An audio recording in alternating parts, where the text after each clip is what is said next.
The chandelier hummed like trapped bees above the oak table, and crystals sang when someone set down a glass too hard. Bread plates edged the linen like little moons. Across from me, my father tipped his tumbler and told 3 men in dark suits that I was just a warehouse worker. His voice was easy, the way you talk about weather that never changes.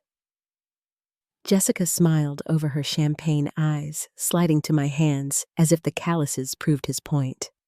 The television mounted near the sideboard flickered through a muted market recap, a restless shadow on the wall. I watched my face reflected in the silverware steady, chin-fixed smile, and held still while the room decided who I was. Before I go on, tell me where you're listening from down in the comments.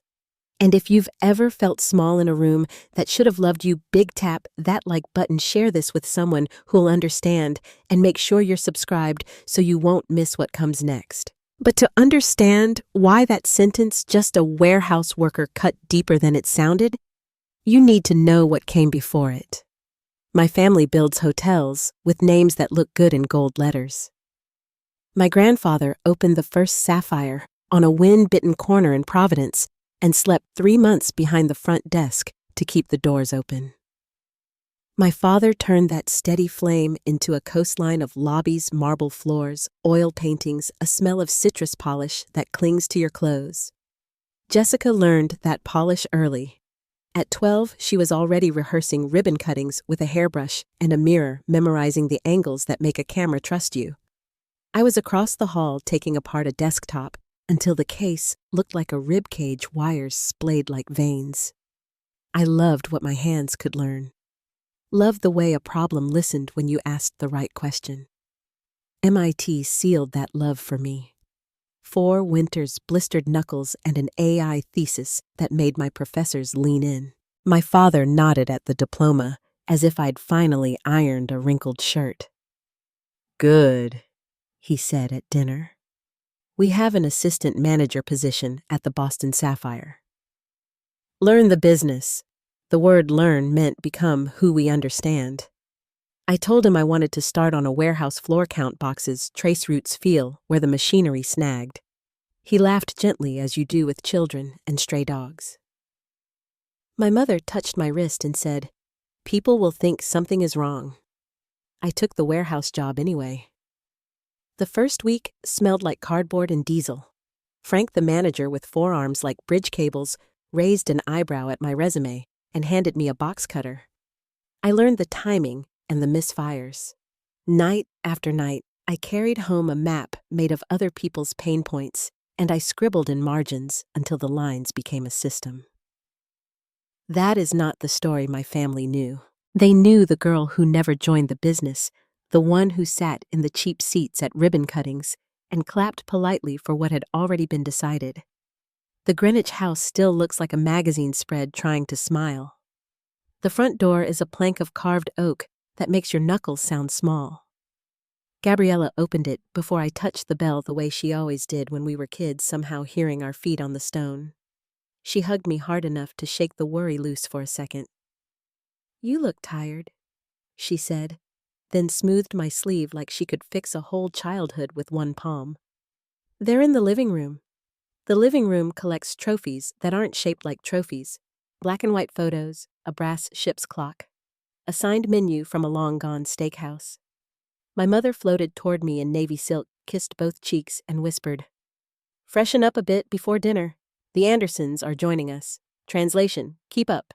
Jessica followed, glittering, and pressed her cool glass against my arm, as if she couldn't resist the urge to mark something. Still at the warehouse, she said, eyebrows lifting, "Your hands feel rough. I have a cream that works miracles." "Oh, miracles," I said. "We could use a few." I had planned to present the next day. A careful, modest 30 minutes with slides that didn't brag, just measured. I wanted to tell them about a system that learned to anticipate shortages like a farmer who can smell rain. I wanted to say that the trucks moved cleaner when you listened to the people who loaded them. The plan felt fragile now, sitting among men in dark suits who told each other stories about square footage like bedtime tales. My father brought 3 investors to the bar and introduced me as if he had just remembered my name. "This is my younger daughter, Allison," he said, adjusting a cufflink that didn't need adjusting. "Emite," he added, "the way you tape a label on a box." One of the men brightened.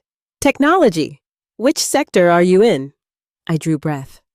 My father let out a kindly laugh, the sound he uses for guests and mistakes. "Oh, Allison isn't in technology," he said. "She's still finding her way." It's funny how a room can tilt without moving. My stomach slipped like a glass on wet marble. I looked at the television out of habit, numbers scrolling a logo I knew someone would turn off as soon as appetizers arrived. The light washed everyone a soft winter blue. In that light, my father leaned in and said, "She's just a warehouse worker right now. We're trying to get her positioned under Jessica for some real exposure." At the table, 20 plates waited like little stages. Family tradition is to go around and list the year's wins. Cousins talked about hedge funds and Miami Towers and a startup that sells supplements with grit in the name. Even Ellie 19 and Luminous with newness reported a spike in followers that had the uncles nodding like she'd solved water. When it should have been my turn, Jessica stood with a practiced glow and announced her engagement to James Anderson. Applause rolled down the table. The toast became 2 toasts, became a merger pitch with a lace edge. My moment vanished like a table crumb brushed into a napkin. After dessert, I tried again. "I have some news too," I said, keeping my voice level because that's the only way we survive these rooms. Jessica smiled without teeth. "About your warehouse job," she said, drawing a little circle on the rim of her glass, as if conjuring a portal where I might disappear. "I've been developing," I started, and Cousin Brandon jumped in with kindness that cut. "That's great, Allie. Not everyone needs traditional success. If you're fulfilled, that's what counts." Fulfilled. The words sat in my mouth like a penny. The television murmured behind us, market updates and interview teas, a rising music bed, trying to be exciting without being rude. No one looked. No one asked, "Tell me more." They never did. My father slid the conversation back to the slopes in Aspen, to a chef who plates beets like rubies to rooms with windows you pay for twice, once in dollars, once in awe. I listened to my fork touch porcelain and thought of the night shift crew whose jokes had taught me the sound of a real laugh. I slept in my old room that now smelled like lavender sachets and absinthe. The desk where I hid screwdrivers is gone, replaced by a mirror that finds flaws in any light. In the morning, the house was already dressed for breakfast, the air warm with coffee and something sweet. Jessica's ring threw prisms on the tablecloth while she assigned me tasks, her voice syrupy with leadership. "Basic organization is your thing," she said. "Help me sort vendors. It'll be good training." "I have work today," I said. "Deadlines." My father set his fork down with the clink of an ending. "More important than family?" he asked, the gentle tone packed tight. "Allison, we need you to stop tinkering and do something substantial. You have an MIT degree aging on a shelf while you sort packages." Around the table, a chorus of pity hummed. Uncle Thomas offered an entry-level desk in his office to see real business. My mother touched my sleeve again. "Keep an open mind," she murmured, eyes soft with worry and history. I thought about answering every sentence with a fact. I thought about reciting numbers the way the warehouse had quieted, since we rerouted the picking lanes, the way the errors had dropped like birds at dusk. Instead, I swallowed. I have learned the hard way that a fact delivered into a closed room echoes back as noise. I excused myself to the garden and stood barefoot on the flagstone, while my phone vibrated messages stacked a rhythm of readiness, the world tapping at a door this family would not open. When I came back, my laptop was open on the guest bed, and Jessica was reading. The golden light found her cheekbone and made her look almost kind. She didn't look kind when she lifted her eyes. "What is this?" she asked, voice steady, words slicing. "CEO, Series B, Partnerships." Are you playing?" She jabbed a fingernail at a slide. A billion, Allison, this is... I mean, do you need help?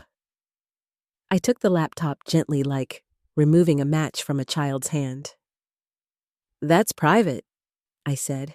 You had no right. Her mouth twisted into a smile that isn't a smile. It's not healthy, she said, pretending. We've all been worried. There are rooms where we is a hug and rooms where we is a weapon. She moved fast, a flash of perfume and silk down the hall toward my father's study. Voices braided before I reached the door, concerned disappointment, a distant clatter of ice. When I stepped in, a dozen people paused, as if someone had dropped a tray. Jessica spoke into the hush with wounded authority. Dad, I'm worried about Allison. She's created a fantasy about being a CEO. She has slides. My father took the length of me in with a single sigh. Are you fabricating? He asked the last word soft, as if lying might chip his teeth. Uncle Thomas watched me like I was a skittish colt. My mother folded her hands like prayer. This isn't healthy, she offered gently. Maybe you're under more pressure than you realize. There it was, the neat reversal. Pain becomes pathology when it's inconvenient to witness. I've been building something, I said quietly enough that no one could accuse me of a scene, for 3 years. You never asked. My father's smile thinned.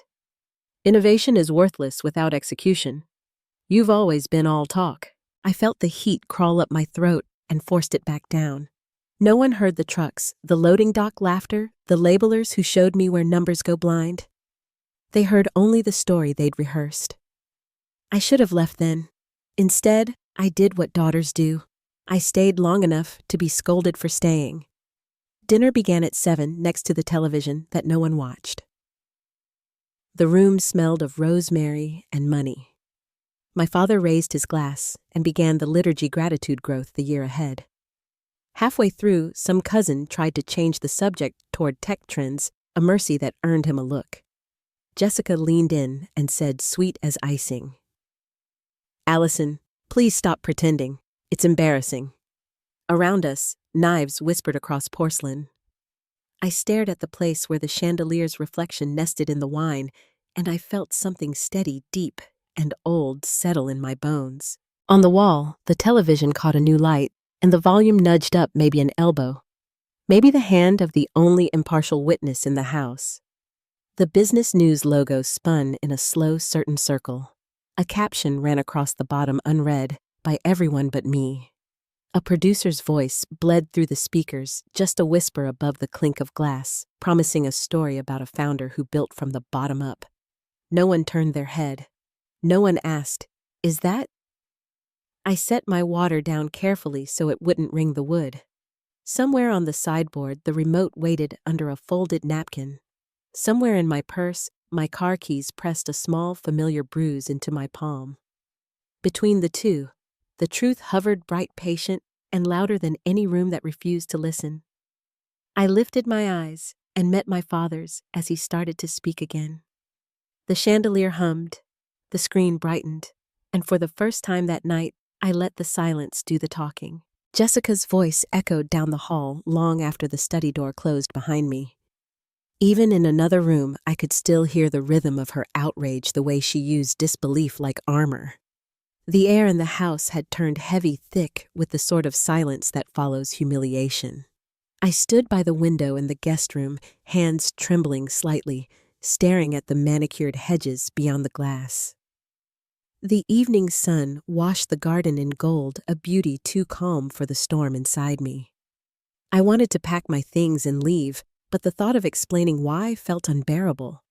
Every breath carried the weight of years spent trying to prove I wasn't the family's mistake. Downstairs, laughter had resumed. The same people who called me delusional only moments earlier were pouring drinks, talking over each other, pretending that confrontation hadn't happened. I sat on the edge of the bed and opened my laptop, running my hand over the lid as if the smooth surface could steady me. Notifications blinked like tiny beacons in the corner of the screen. Marcus had sent a message, interview confirmed for 8. Catherine says, "Congratulations, you've earned this." His words should have filled me with excitement. Instead, my throat tightened. The timing felt cruelly poetic. I closed my eyes and thought of the people who believed in me, the quiet warehouse workers, the late-night coding sessions, Frank's rough laugh when the first prototype finally worked. Those memories steadied my breathing. They reminded me that truth didn't need permission to exist. Footsteps passed outside the door, then stopped. A soft knock followed. My mother's voice carried through calm and careful. "Allison, sweetheart. May I come in?" I hesitated, then opened the door. She stood there holding a small plate with a piece of lemon cake, the same kind she used to bake when I came home from college. She set it on the desk without meeting my eyes. "I thought you might want something to eat," she said. "You missed lunch." "Thank you," I answered, though neither of us reached for the cake. Her gaze shifted toward the laptop still open on my emails. "Your sister's worried," she began carefully. "She thinks you've been under too much stress. These presentations you've been working on, they seem to have taken over your life." I almost laughed at the word presentations. It made years of research sound like a school project. "I'm not under stress," I said quietly. "I'm building something real, Mom. I just wish anyone in this house would believe that." She pressed her lips together, a faint tremor at the corner. "You've always been different, Allison. We just want you to be happy to have something stable." "That's not so terrible, is it?" Her words might have been harmless once, but now they landed like a gentle betrayal. I wanted to tell her how small that kind of love made me feel. Love that only existed if I fit their version of success. Instead, I said nothing. She patted my arm, left the cake on the desk, and slipped out, closing the door softly behind her. When the door clicked shut, I sat back down and stared at the plate until the frosting lost its shine. Then I opened my inbox again. The production team had confirmed final details: Westchester Grand Hotel, suite level conference room, 8 p.m. sharp. I typed a brief reply, "On my way," and closed the laptop. Downstairs, the murmur of conversation drifted through the vents, mixed with the faint chime of cutlery. They were preparing for dinner. I could almost hear Jessica's laughter carrying through the hall like a practiced melody. I took one last look at myself in the mirror. The reflection, staring back, looked unfamiliar eyes, red jaw tight, but steadier than I expected. I gathered my keys, slipped the laptop into its bag, and moved quietly through the hallway. At the top of the staircase, I paused. From below came my father's voice, firm and self-assured as always. "Jessica, we'll have to address this before the guests arrive. The last thing we need is a scene." I could picture the way he straightened his tie when he said it, the same motion he used whenever reality threatened to wrinkle his version of perfection. I left without a word. The late afternoon air outside carried the faint scent of pine and distant rain. My car sat between his Bentley and Jessica's Porsche, just as it had the night before. I unlocked it, slid behind the wheel, and sat for a moment with my hands on the steering wheel, staring at the long driveway that curved through the trees. The estate looked peaceful from here, almost cinematic, the house glowing in the last stretch of daylight, oblivious to the chaos inside. When I finally started the engine, the hum felt like a small act of rebellion. I drove toward Westchester, each mile peeling another layer of shame away. The hotel stood tall against the skyline, all glass and polished stone. Inside, the lobby smelled faintly of cedar and new carpet. People hurried by with clipboards and cameras, their voices blending into a rhythm of controlled urgency. A young production assistant led me upstairs. "Ms. Wright, we're thrilled to have you," she said, her smile genuine, her tone without a hint of disbelief. It startled me how much that simple sincerity meant. In the suite, the lights were warm but bright. Cameras lined the far wall. A woman with kind eyes and a headset handed me a bottle of water. "You've got 20 minutes before we roll," she said. "Makeup's ready when you are." I thanked her and sat near the window, watching the sunset melt into the Hudson River. For the first time in hours, my pulse slowed. This was what I had built toward, not applause, not validation, but the quiet certainty that I had followed something true. Marcus called. His voice came through steady, cheerful. "We're live in less than an hour." "You ready?" "I think so," I said. He laughed softly. "You've been ready for years. They just didn't know it." When the call ended, I stood, straightened my jacket, and let the makeup artist work in silence. She brushed foundation across my skin, fixed a stray hair, and stepped back with a nod. "There," she said, strong but kind. "You look like someone who knows exactly who she is." That sentence followed me out of the room. By the time I stepped into the makeshift studio, the lights were warm against my face. The interviewer, a woman named Renee, smiled from across the small table. "We'll talk about your journey, your company, and what's next," she said. "Just be yourself." I smiled back. "That's the plan." As the cameras rolled, I spoke about beginnings, about the warehouse, the long nights, the people who taught me more than any textbook could. The words came easily, carried by the quiet pride that no one could take from me anymore. When it ended, applause broke out from the crew. Renee shook my hand and said, "That was beautiful. The world's going to know your name after tonight." I thanked her, gathered my things, and walked out into the evening air. The city lights flickered against the windshield as I drove back toward the estate. It was nearing 8, the time dinner would be served. The drive felt longer this time. Each curve of the road carried a pulse of anticipation I couldn't quite calm. I knew what was about to happen. The broadcast would air within minutes. For 3 years, my family had seen me through a lens of disappointment. Tonight, that lens would shatter. The iron gates swung open when I pulled up, their motion smooth and silent. I parked in the same place as before, the gravel crunching softly under my tires. From the house came the faint sound of music, laughter, the clink of crystal. Inside, the dining room glowed with candlelight. My family was already seated, their laughter a little too loud, their smiles a little too rehearsed. I slipped quietly into my chair beside Cousin Ellie, who gave me a quick, uncertain smile. My mother's eyes widened when she saw me. "You changed," she said, glancing at the charcoal suit. "You look so professional." Jessica smirked. "Job interview." I smiled politely. "Something like that." The dinner began the same way every family dinner began, with my father at the head of the table leading conversation like an orchestra conductor. Talk of markets and mergers filled the air. My name did not. When the main course arrived, one of my father's partners turned toward him. "Michael, did you hear about that new tech company, Logitech Solutions? I think revolutionizing supply chains? Just hit $1 billion valuation. Remarkable." My fork paused halfway to my plate. "Logitech?" my father repeated, thoughtful. "No, can't say I have. It's been all over the business news," the man continued. "Built by a young woman, apparently. Worked in a warehouse, started from nothing.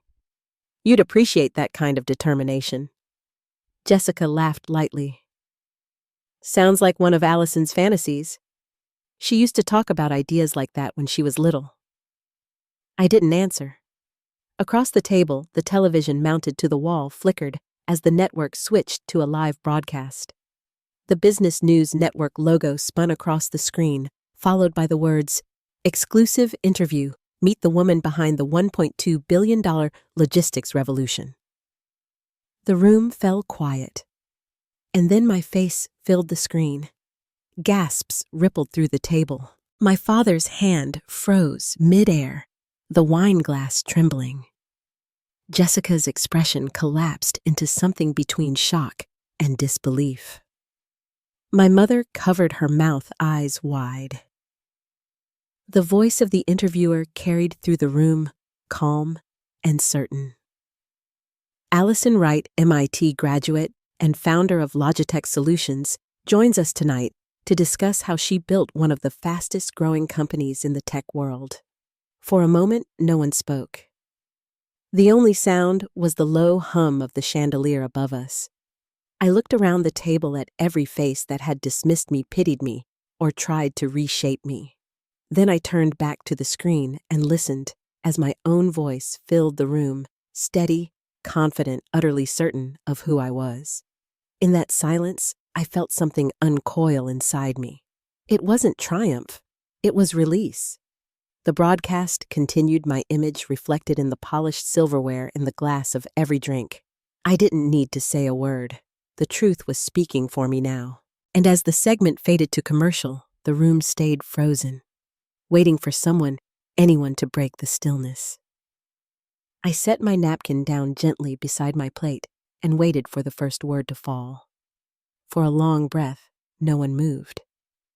The television screen filled the silence with my own image, me seated in the studio, calm beneath the lights, explaining how a warehouse floor had become the birthplace of a billion-dollar company. The sound of my voice drifted across the long table like smoke. I could see the disbelief settle over them one face at a time, as if their minds were struggling to rearrange what they thought they knew. My father's fork slipped from his hand, clattering against the china. Jessica's mouth opened slightly, then closed again without a sound. My mother looked as though she'd forgotten how to breathe. For a heartbeat, the chandelier hummed above us, soft and steady, the only sound in a room that had gone still. When the segment ended, no one spoke. Then one of my father's business partners, Howard Pierce, a man who had known me since I was 10, cleared his throat. "Michael," he said carefully, "you never mentioned that your daughter founded Logitech Solutions." His tone was half admiration, half accusation. "We've been following their technology for months. Brilliant work." My father's lips parted, but no words came. I watched his fingers tighten around his glass before he managed to say, "Of course. Allison's always been independent, always had her own ideas.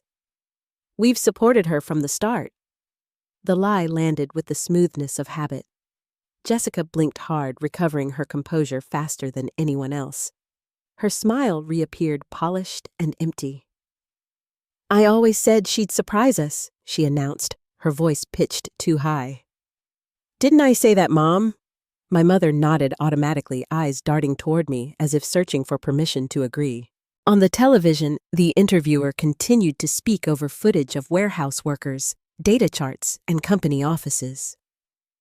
Words like innovation and leadership floated through the room, each one a quiet rebuke to every dismissal I'd ever endured.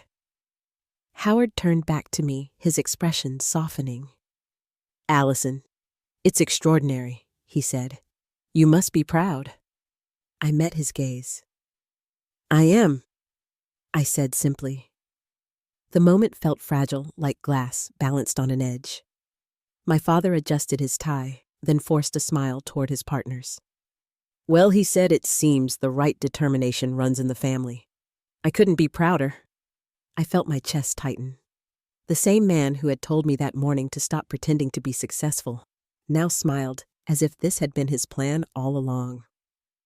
After the broadcast ended, the conversations began again, softer now, but more directed at me. Cousins who had once ignored me leaned forward with sudden curiosity. Uncles asked about investment rounds and expansion plans. Jessica's fiancé, James, congratulated me and suggested that our families might find interesting ways to collaborate. I answered politely, my voice calm, my smile measured. Inside, a strange stillness settled, a kind of clarity I hadn't known I was capable of. For the first time, I wasn't trying to belong at that table. I was simply sitting there unshaken, watching them circle what they had never cared to understand. When the plates were cleared, my father stood. "A toast," he declared. "To my daughter, Allison, whose success reminds us all that hard work and family values never fail." His tone was almost triumphant. The irony tasted sharp in my mouth. I raised my glass anyway because dignity sometimes means letting the silence speak louder than correction. Later, as the group drifted toward the library for after-dinner drinks, Howard approached me again. "Your father must be bursting with pride," he said kindly. "It's a remarkable achievement, Allison." Before I could respond, my father appeared beside him, one hand resting lightly on my shoulder. "Allison has always had that right drive," he said. "We knew she'd make her mark sooner or later." I turned to him, the weight of his touch like a claim. "That's interesting," I said quietly. "This morning, you told me to stop pretending I was successful." Howard blinked, uncertain how to respond. My father's fingers tightened on my shoulder. "She's joking," he said, laughing too quickly. "You know how families are. Private conversations get taken out of context." I stepped away from his hand, keeping my tone even. "I'm not joking. You told me my work wasn't real, that I was wasting my degree." Howard's eyes shifted between us, his expression turning uneasy. "Well," he murmured, "every family has its differences. I should let you two talk." When he walked away, my father's voice dropped low. "Was that necessary?" he hissed. "You've made your point. There's no need to humiliate me in front of my colleagues." I faced him fully. "You humiliated me for years," I said. "You dismissed everything I did because you couldn't imagine success outside your own shadow." He exhaled sharply, as if my words were an inconvenience. "I only wanted stability for you. I thought you'd thank me one day." I looked at him, this man who built empires out of marble and silence, and saw for the first time how small his control seemed against truth. "You wanted obedience," I said, "not stability." He straightened his tie again, that same nervous motion. "Let's not rewrite history, Allison. What matters now is moving forward. We can merge your company with the right group, bring everything under one name. It's the smart thing to do." "My company already has a name," I said, "and it's staying that way." He frowned, confusion mixing with pride and greed. "Don't be rash. Family businesses should stay within the family." "Logitech isn't a family business," I said. "It's mine." Jessica appeared beside us, then the smile back in place, though it didn't reach her eyes. "Everyone's talking about you," she said brightly. "James's father is practically obsessed.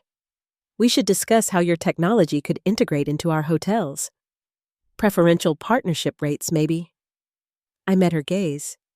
"You had no interest yesterday," I said. She blinked as though surprised I'd said it aloud. "Yesterday we didn't know," she said softly. "But we're family, Allison. You could have trusted us." "Trusted you?" I asked. "You called me delusional." Her cheeks colored, and for a moment she looked young again, not polished or perfect, just exposed. Then she lifted her chin. "You didn't have to make us look foolish on television." "I didn't make you look foolish," I said. "You did that yourselves." Our father stepped between us, his voice once again controlled. "Enough," he said. "We're all proud of you, Allison. Don't spoil this moment with resentment. Let's talk about how to align our efforts moving forward." I looked at the faces gathering around us, cousins, uncles, investors, all waiting for me to fold into the family narrative again. Their sudden admiration felt hollow, built on convenience. "No," I said. The word slipped out like a breath, but it carried through the room. Conversation faltered. My father's brows knit together. "Excuse me," I said. "No," I repeated. "You won't be on my board. You won't attach our family name to my work. And you won't rewrite what happened here tonight." He opened his mouth to argue, but I kept my voice calm. "You told your partners I was just a warehouse worker. You called me an embarrassment. Now that you see the headlines, you want a seat at the table. That seat isn't yours." For a moment, I thought he might shout. Instead, his voice came out measured, almost cold. "You're being emotional," he said. "This isn't the way business is done."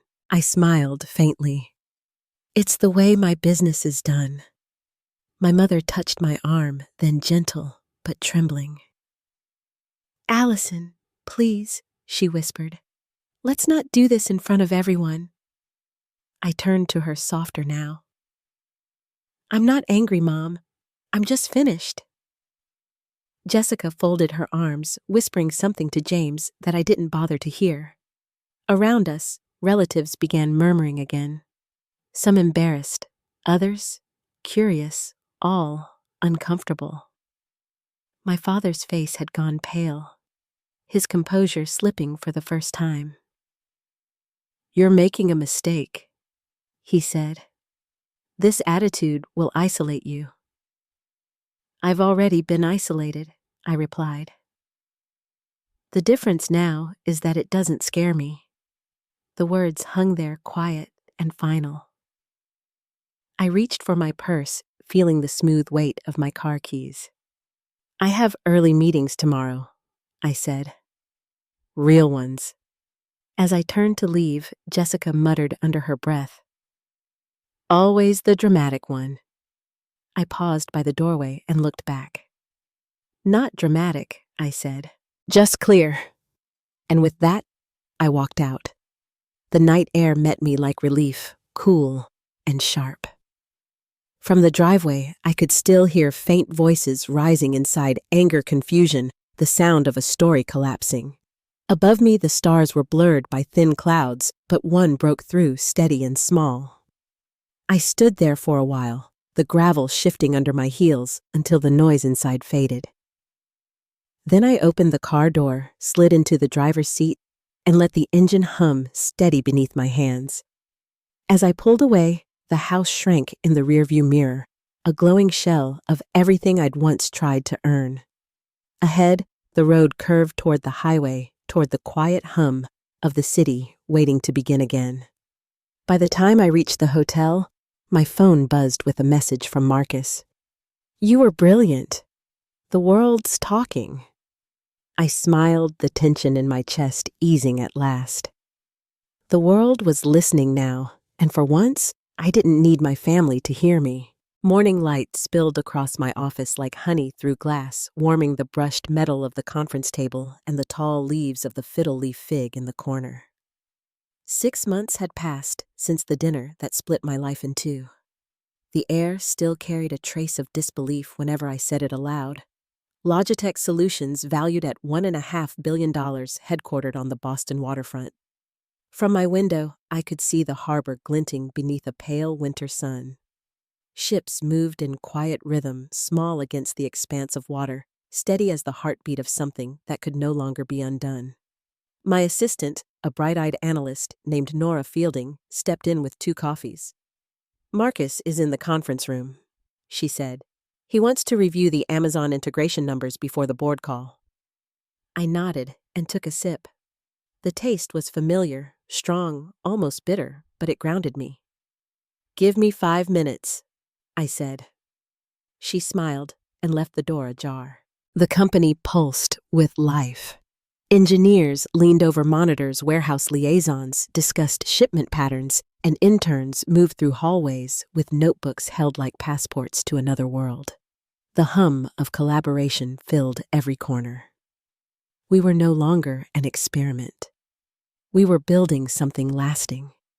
Still, silence found me sometimes on elevator rides between meetings or late at night when the lights dimmed and the city turned silver outside the windows. That silence carried the faint echo of my family's voices, The disbelief, the scrambling pride, the quiet denial.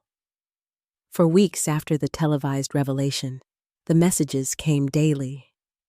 My father left voicemails that shifted in tone each time. First anger, then control, then something that almost sounded like guilt. The last one had said, "Call me back, Allison. We can make this right." But nothing needed to be made right anymore. 2 weeks after the broadcast, Jessica's email arrived. The subject line read, "We should talk." Her message was polished like a press release. As you build your public image, family unity will strengthen the brand. Let's discuss how we can mutually benefit.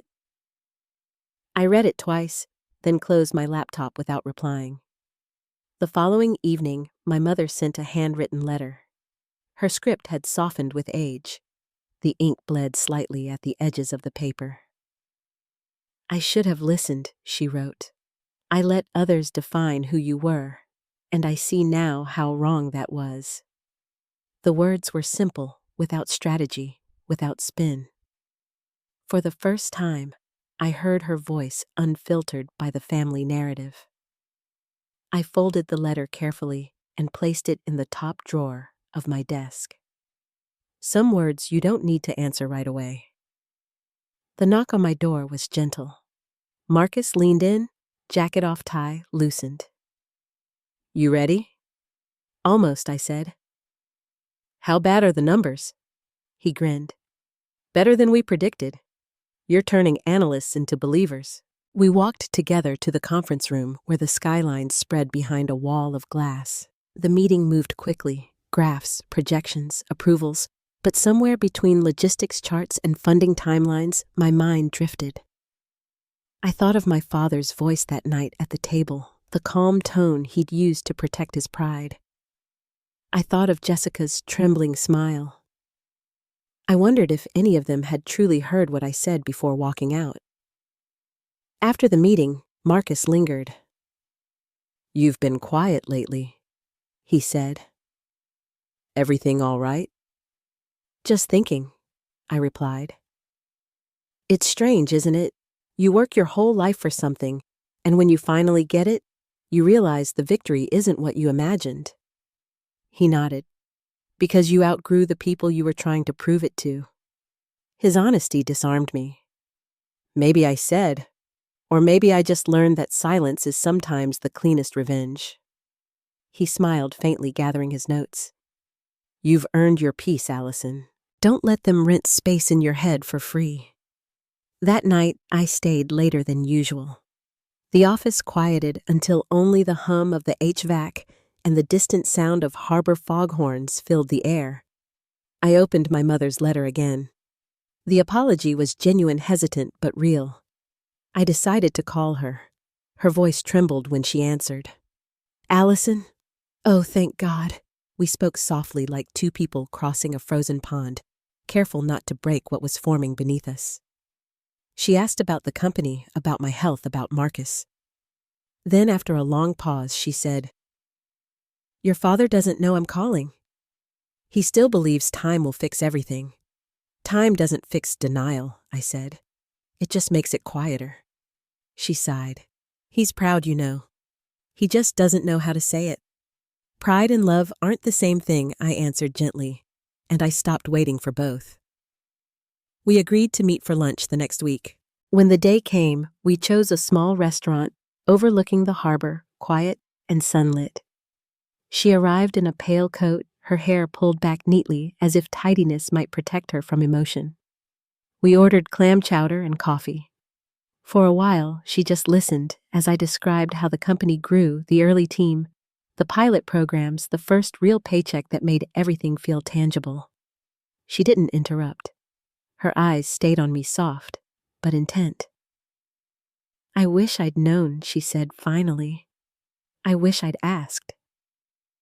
I set my spoon down. "Why didn't you?" She hesitated.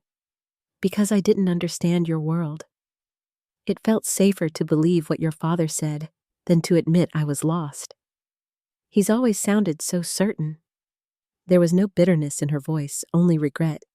and that made it easier to forgive her at least part way. "I'm not angry anymore," I said. "I just needed distance to breathe."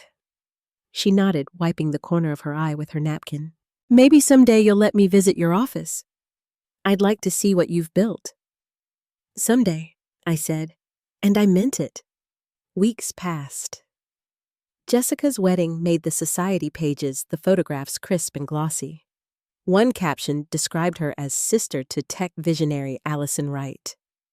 That alone was enough to have my legal team send a polite cease and desist. She called me afterward furious. "It's good press," she said. "Don't be so sensitive. You don't get to use me when it's convenient," I told her. "That time is over." Her breath hitched. "You think you're better than us now." "No," I said. "I just stopped letting you decide who I am." After that, the calls stopped. When my father finally reached out again, it wasn't by phone. He requested a meeting through my assistant. The formality of it made me laugh. I agreed. He arrived at the office one cold afternoon, wearing the same kind of tailored suit he'd always worn, the kind that carried the scent of expensive cologne and expectation. His eyes swept the open workspace, the glass walls, the hum of conversation, and for a moment I saw confusion flicker across his face. "This isn't what I expected," he said. "What did you expect?" He shrugged. "Something smaller, temporary." We sat in the conference room overlooking the water. He folded his hands, avoiding my gaze. "I came to say that I was wrong," he began, "about how I treated your career. I thought I was protecting you from failure by teaching me to fear it." He winced. "Maybe. But I can see now that you didn't need my protection." The words hung between us thin but sincere. "I appreciate that," I said quietly. "But I don't need an apology to move forward. I already have." He nodded, relief and discomfort mingling in his eyes. "Then maybe we can start again. You and I. Start again," I repeated, "without expectations, without ownership." He hesitated, then extended his hand. I took it. His grip was firm but uncertain, like someone learning how to hold something fragile without breaking it. When he left, I watched him step into the elevator, his reflection fractured by the glass. For the first time, I didn't feel small in his presence. I felt whole. That evening, Catherine Bell stopped by my office. She'd been our earliest investor, our steady guide when the world still doubted. "You handled that meeting well," she said, settling into the chair across from me. "How do you feel?" "Strangely calm," I said, "like I've been carrying something heavy and just set it down." She smiled. "That's what real success feels like. Not the applause, just the quiet afterward." I looked around the room at the photos on the wall, our first prototype, the team, in hard hats, the day we signed our first contract. "I want this company to be more than numbers," I said. "I want it to change how people work, how they're valued." "Then make it that way," she said. "You've built something rare. Keep its soul intact." That night before heading home, I walked the floor one last time. The lights were dim, screens glowing in the dark. I thought of Frank, the warehouse manager, who'd believed in a young woman with a strange idea. I thought of every worker who had told me their frustrations, not realizing they were helping design the future. I wanted to give that back. Within a month, we launched the Ground to Sky initiative tuition coverage for warehouse employees and their families, quarterly work rotation programs, and profit sharing at every level. When I announced it at our company meeting, the room erupted in applause. Later, Marcus found me by the window, hands in his pockets.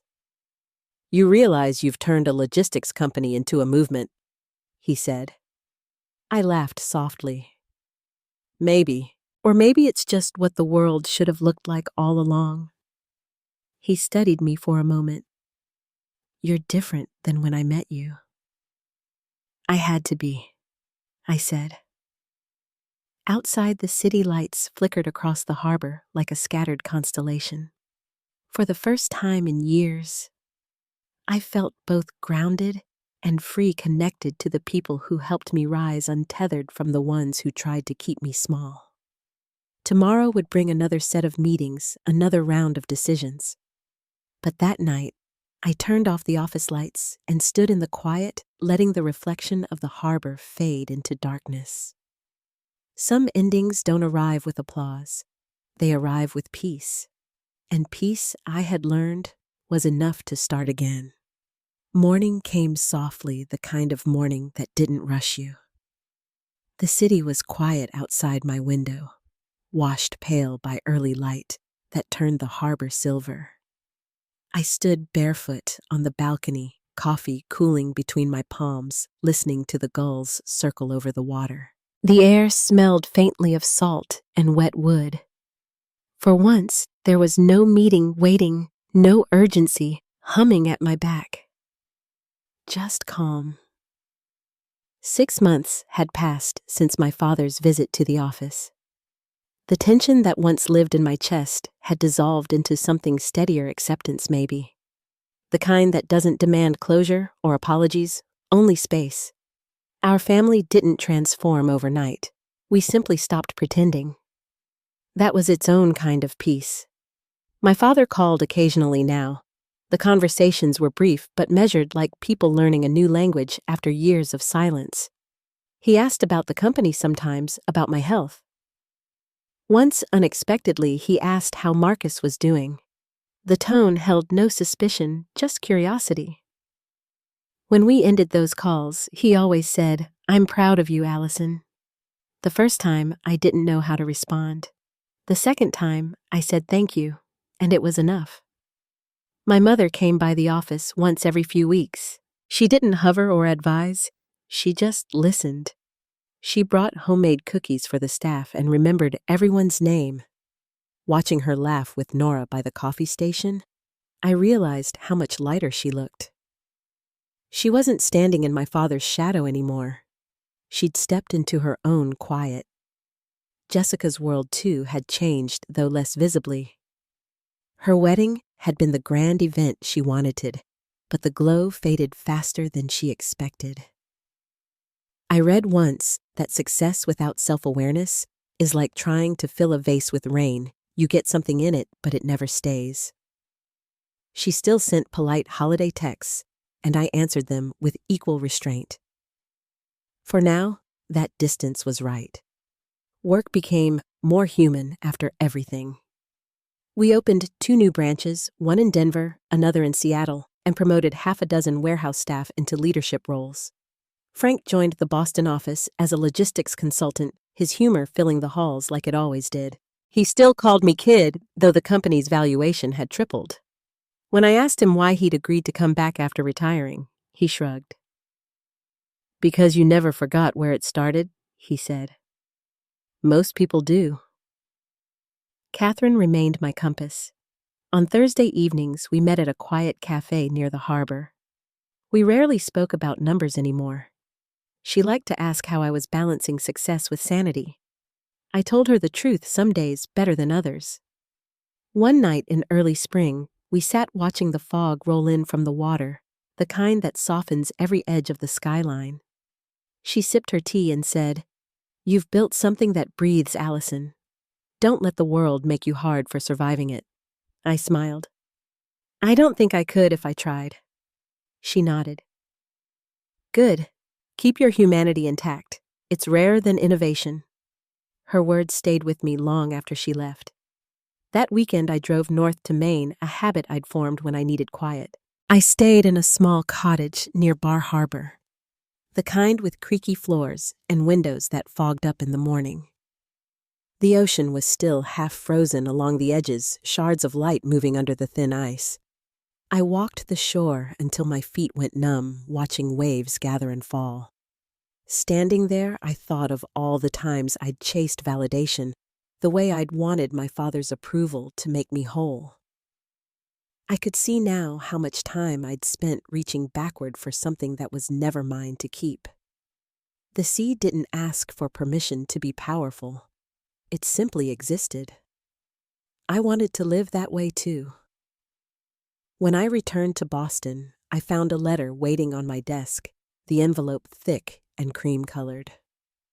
My father's handwriting filled the front. Inside, his words were careful but honest. "You've taught me something about success, Allison. It isn't about who holds the reins, it's about who dares to build the path." I sat for a long time holding that letter. No tears came, only a stillness that felt right. It wasn't forgiveness or reconciliation. It was recognition, and that was enough. In late spring, we held a small ceremony at the office to celebrate the first class of warehouse employees completing their college degrees through the Ground to Sky program. The conference hall was filled with families, laughter, and applause that carried the warmth of something real. One of the graduates, a single mother named Tanya Lewis, took the stage and said, "This company saw potential in people the world had stopped seeing." Her voice wavered with emotion. "You didn't just build software, Ms. Wright. You built doors." The room erupted in applause, and for the first time in years, I felt tears rise. Not from pain, but from gratitude. That was the moment I understood what peace really was. It wasn't the end of conflict, but the presence of purpose. Later that evening, after everyone had gone home, I walked through the quiet office. Desks were empty, screens dimmed, but the air still held traces of laughter and possibility. I turned off the last light and looked out over the harbor. The sky was streaked in coral and violet, the water catching every color as if it wanted to hold the day a little longer. Marcus joined me at the window, hands in his pockets. "You okay?" "More than okay," I said. "Just thinking about how far we've come." He smiled. "You know, for someone who was told she wasn't business-minded, you've built an empire." I laughed softly. "Not an empire, just a home for ideas." He looked out at the water. "Same thing, maybe." We stood there in silence, watching the last sliver of sunlight sink below the horizon. Somewhere behind us, the cleaning crew moved quietly through the halls, their voices low and content. Life felt simple again. Not easy, but simple. That night, I walked home instead of calling a car. The streets were cool and half empty, the air carrying the faint scent of rain. I passed an old bookstore with its lights still on and paused to look inside. A woman stood behind the counter, humming to herself as she rearranged the display. Something about the smallness of it, the quiet pride in her work, made me smile. People build their lives in countless ways, I thought. Some inherit them, some fight for them, and some, like me, learn to start from the warehouse floor. When I reached my apartment, I left the balcony door open. The sound of the harbor drifted in the low moan of a distant ship, the rustle of wind through the awning. I made tea, sat by the window, and watched the light shimmer on the water. I realized then that peace doesn't always announce itself. Sometimes it arrives like this, softly on an ordinary night, when you've finally stopped running toward or away from anything. I took a slow sip, the warmth settling through me. The city below breathed in rhythm with the tide. The world at last felt even. Some wounds don't fade because we forgive. They fade because we finally stop trying to prove we were right.